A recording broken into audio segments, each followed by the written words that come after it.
संते जी, सबसे पहले आपको वंदामी। आप जो ये कार्यक्रम जगह जगह कर रहे हैं, क्या उद्देश्य है इसके पीछे? आप सबका मंगल हो।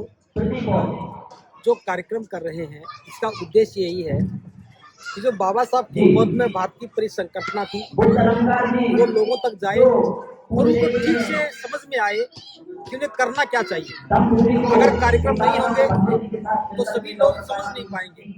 जन जन तक बात पहुंचाने के लिए, लोगों को जागृत करने के लिए आवश्यक है कि हम छोटे छोटे कार्यक्रम करके लोगों तक पहुंचने का प्रयास करें।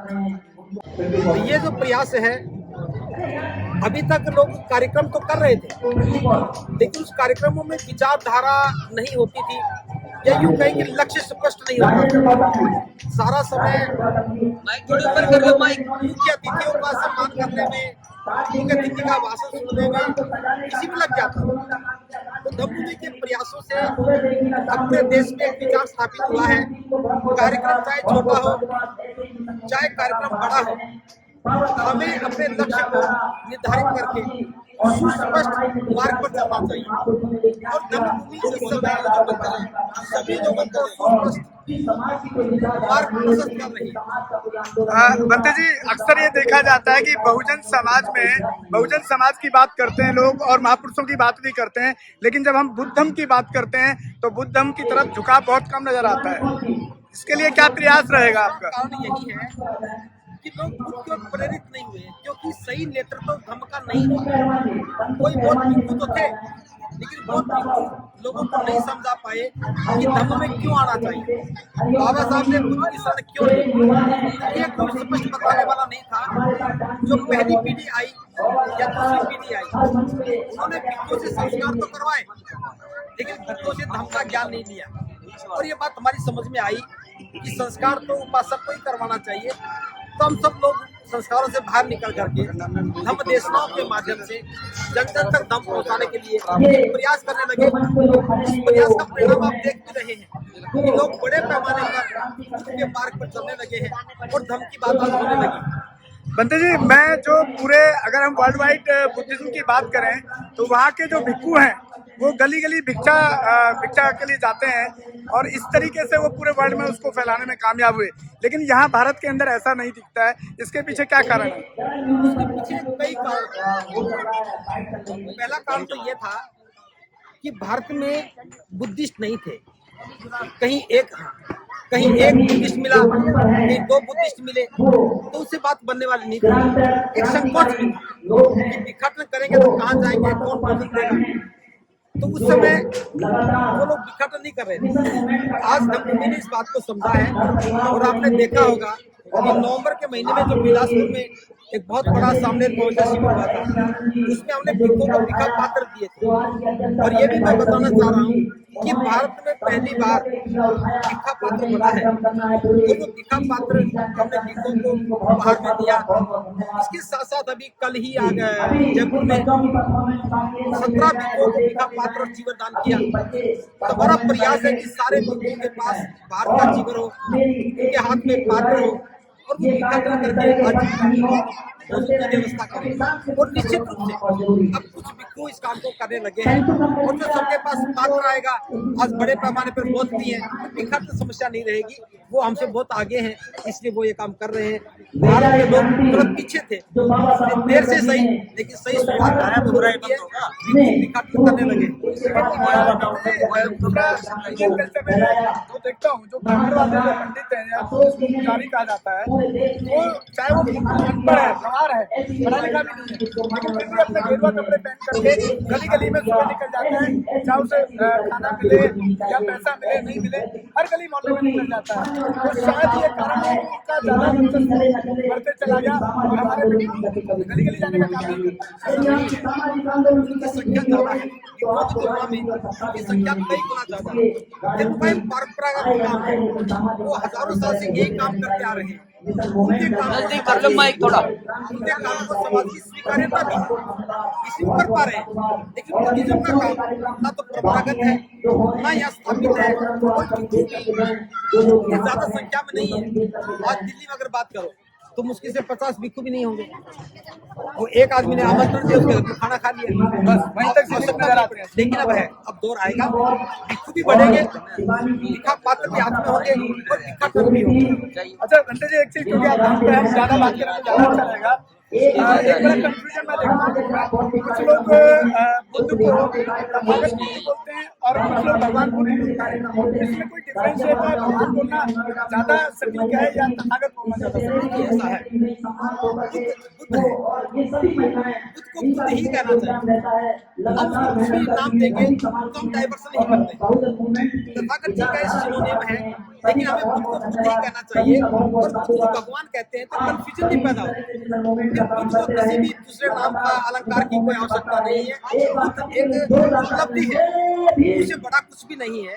तो मैं तो ये कहना चाहूंगा कि जो बुद्ध को भगवान कहते हैं उनको भी बुद्ध को बुद्ध ही कहना चाहिए, तो उससे हमारा भला होगा, बुद्ध की पहचान बनी रहेगी।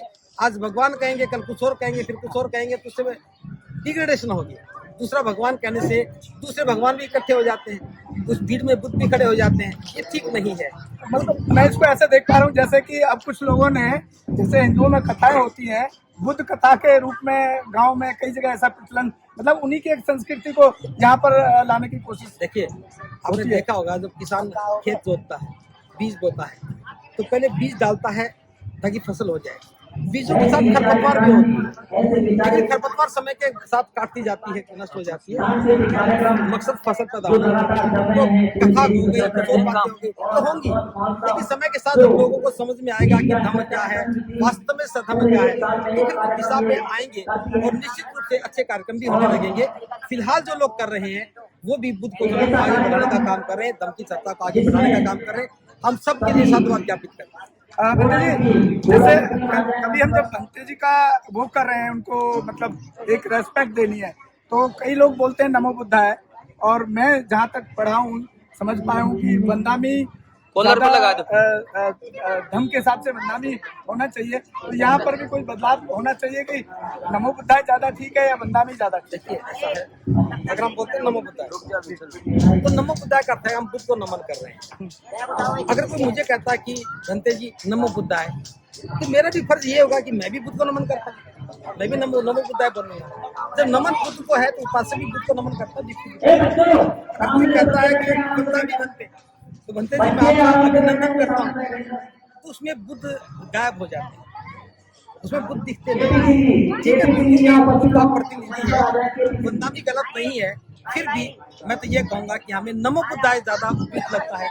हमें नमो बुद्धाय करना चाहिए, क्योंकि भिक्षु भी बुद्ध को ही नमन करता है, उपासक भी बुद्ध को नमन। अच्छा भंते जी, जो आप अक्सर बुद्ध विहार में देखा जाता है कि वहाँ पर लोग कैंडल या अगरबत्ती या धूप लगा करके भगवान को चाहते हैं, या उसको आप कितना, मुझे कभी कभी लगता है कि जैसे हिंदुओं के मंदिरों में पूजा होती है वही यहाँ पर संस्कृति को जोया जा रहा है।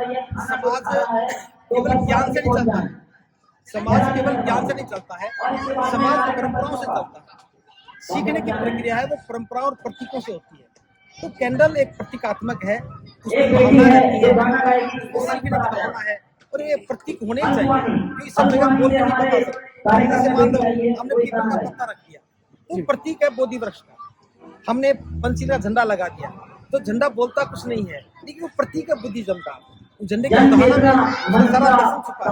तो इसलिए जो कैंडल जलाना है और जो पीपल का पत्ता रखना है, वंदना करना है, इसमें कोई परंपरा नहीं है।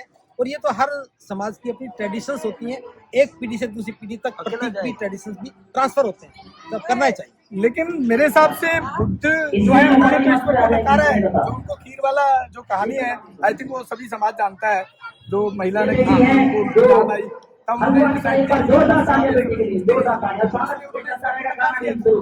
इससे तो इन चीजों से तो कहीं ना कहीं संस्कृति डेवलप होती है। मोमबत्ती जलाना बुद्ध को ईश्वर मानना नहीं है। मोमबत्ती प्रतीक है बुद्ध के ज्ञान के प्रसार प्रसार का। जैसे एक मोमबत्ती से दूसरी मोमबत्ती से प्रकाश फैल गया, ये प्रतीकात्मक हो गया। तो बुद्ध का जो ज्ञान है उसको विस्तार देना है, उसका भी एक सिंबल होता है।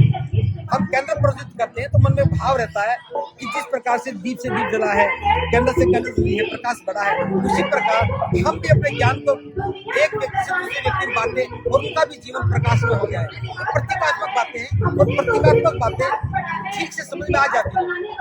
इसका मतलब है कि कैंडल जो है वो ज्यादा सटीक है। कैंडल उपयुक्त है नहीं, धूपबत्ती का तो कोई लेना देना नहीं है। धूपबत्ती तो कुछ ट्रेडिशनल लोग होते हैं या खुशबू में लगा देते हैं।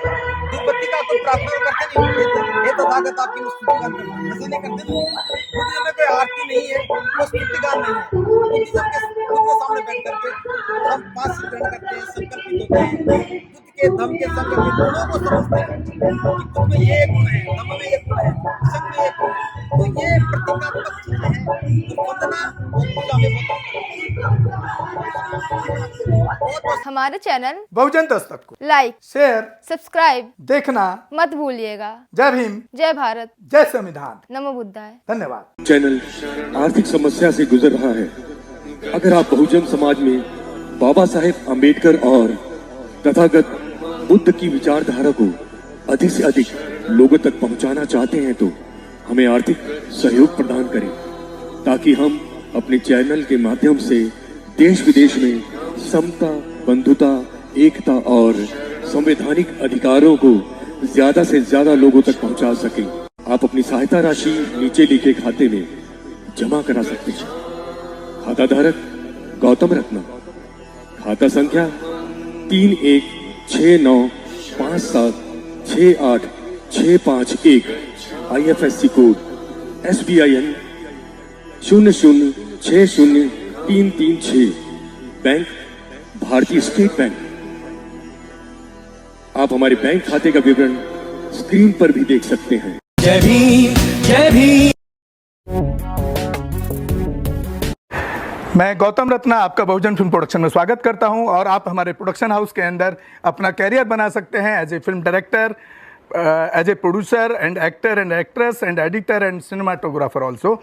अगर आपको फिल्म से रिलेटेड कुछ भी प्रोजेक्ट आपको बनवाना है तो हमारे पास में पूरा सेटअप है, जिसमें फिल्म कैमरा है, शूटिंग लाइट्स है और एडिटिंग है। सारा A to Z एक ही जगह पर आपको हमारे यहाँ पर मिल जाएगा। तो दोस्तों आप हमें कांटेक्ट कर सकते हैं हमारे नंबर्स पर 9810085714 और 8510005714। हमारे वेबसाइट पे विजिट कर सकते हैं www.filmserviceindia.com और हमें मेल भी कर सकते हैं gautamfilmsproduction@gmail.com पर। धन्यवाद।